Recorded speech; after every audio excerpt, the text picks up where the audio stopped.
खरीदने की औकात है खरीदने की, खरीद पाएंगे? को डरना चाहिए कैमरा से, हम लोगों को डर नहीं लगता है कैमरा से। लड़की के आबरू को और इज्जत को बेचते हैं, चलने नहीं देंगे कोसी में। सुन लीजिए कान खोलकर। ऐसे ही एक महिला दरोगा पिपरा थाना में बैठी है जो अपने आप को इस सीओ की गर्लफ्रेंड बताती है, अपने आप को इस सीओ की विवाहिता बताती है और इस लड़की को गाली गलौज करती है। इस लड़की को कहती है कि तुम क्या हो, तुम रोड फड़की हो, तुम बाजारू हो, तुम खरीदी हुई हो, तुम बिक्री की हुई हो। बताइए, ऐसे लोग प्रशासन में हैं तो जनता का क्या हाल होगा? सीओ साहब जब वो लड़की से शादी कर लिए तो फिर दूसरे लड़की से क्यों आप एंगेजमेंट किए?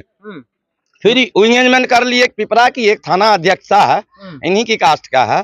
जब इनके साथ आप 4 साल रह चुके तो फिर उनके साथ क्यों? उनके साथ करने के बाद फिर तीसरे के साथ करने लगे। नमस्कार दोस्तों, मैं विकास शर्मा और अभी आप देख रहे हैं प्रमुख भारत और इस वक्त हम उपस्थित हैं मुरलीगंज थाना के सीओ साहब थाना के अंदर में है और मामला क्या है चलिए जानने का हम प्रयास करेंगे। आखिर इतनी भीड़ जो है थाना के बाहर क्यों लगी हुई है? ये लोग कुछ और तैयारी ये लोग कुछ और तैयारी। मैडम से हम जानने का प्रयास करेंगे। मैडम, आपका परिचय क्या है?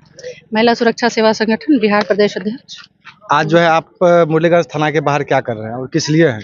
मुरलीगंज थाना के बाहर क्या कर रहे हैं ये आप लोग मुझसे बेहतर जानते हैं। मुरलीगंज में एक पीड़िता है जो महीनों से भटक रही है, न्याय की मांग कर रही है, जगह जगह जा रही है।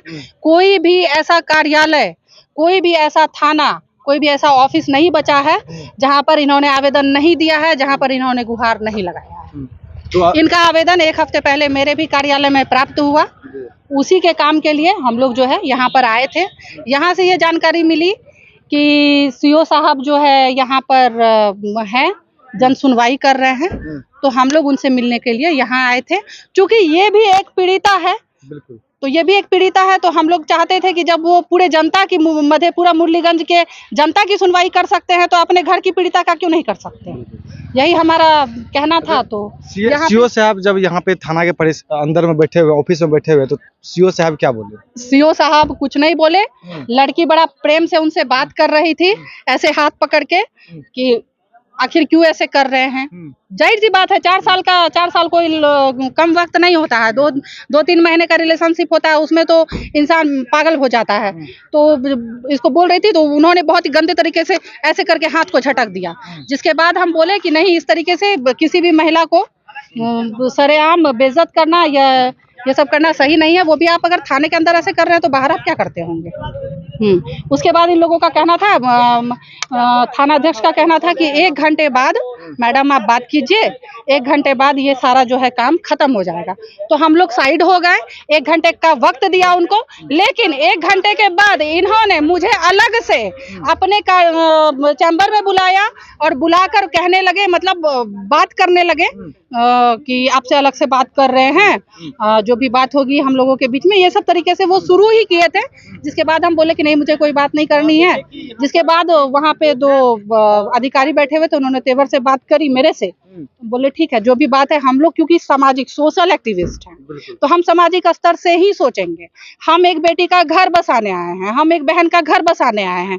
अगर ये लाठी भी चलाएंगे तो हम लाठी भी खाएंगे, अगर ये हाजत में बंद करेंगे तो वो भी हम हमारे लिए वो भी हम तैयार हैं। लेकिन बेटी का घर बसाने आए हैं और घर बसाकर ही जाएंगे। और इस देख सकते हैं रूही मैम जो है इस कड़ी धूप में समथिंग 1 बज रहा है, 1-1:30 बज रहा है, और कड़ी धूप में जो है थाना परिसर के बाहर में जो है किस प्रकार उस बिटिया का शादी करवाने में लगी। चीज और मैं कहना चाहूंगी, यहाँ पर थाने में जो भी लोग हैं, प्रभारी हैं, अधिकारी हैं, सबका कहना है कि इन्होंने थाने के कार्य में जो है हस्तक्षेप किया। तो मैं इनको बता देती हूँ, थाने के कार्य में अगर हस्तक्षेप करने का मनसा होता या कुछ भी ऐसा होता तो हम लोग 1-1.5 घंटा बोला गया इंतजार करने के लिए, हम लोग नहीं करते इंतजार।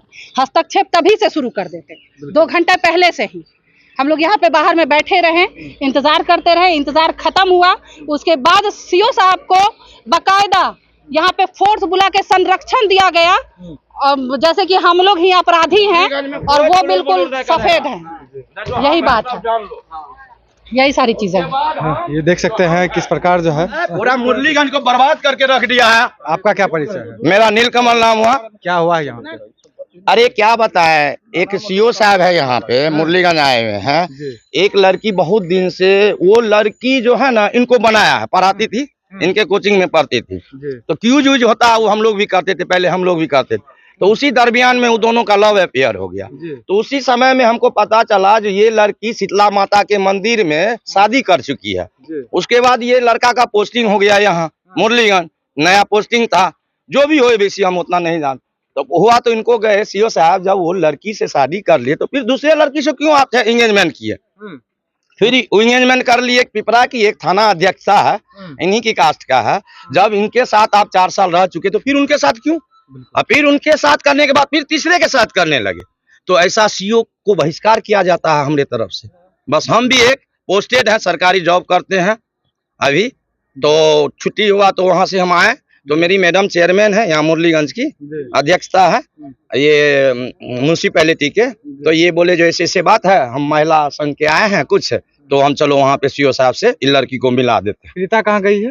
पीड़िता वहीं पे सारा चीज अवेलेबल है आप लोगों के खिलाफ। कितने लोगों को मैनेज किया गया, कितने लोगों का आवाज दबाया गया, लेकिन याद रखिएगा इस आवाज को ना दबा सकिएगा ना मैनेज कर पाइएगा।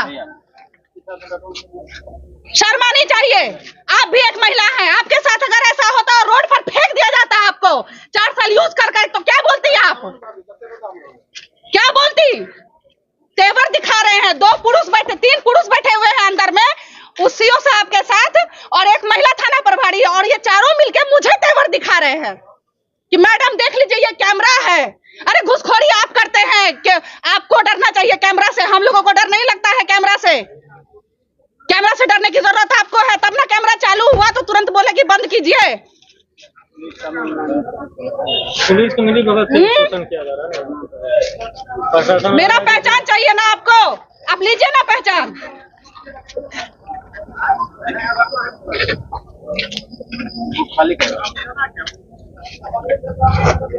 ऐसे लोग क्या सुनवाई करेंगे जिनके घर की स्थिति ऐसी है?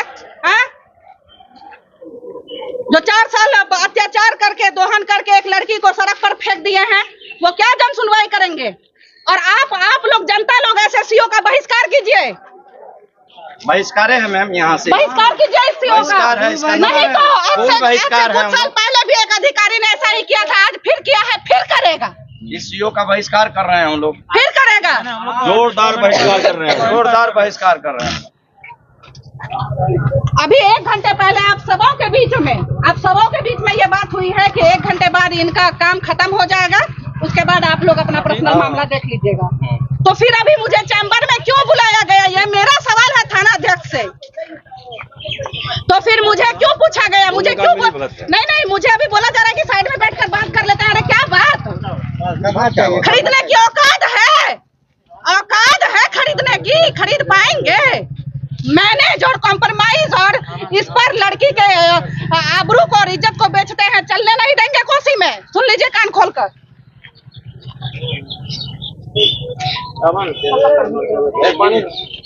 दिमाग खराब कर दिया एकदम से। ऐसा ही एक महिला दरोगा पिपरा थाना में बैठी है जो अपने आप को इस सीओ की गर्लफ्रेंड बताती है, अपने आप को इस सीओ की विवाहिता बताती है, और इस लड़की को गाली गलौज करती है। इस लड़की को कहती है कि तुम वैश्या हो, तुम रोड पर की हो, तुम बाजारू हो, तुम खरीदी हुई हो, तुम बिक्री की हुई हो। बताइए, ऐसे लोग प्रशासन में हैं तो जनता का क्या हाल होगा? बताइए।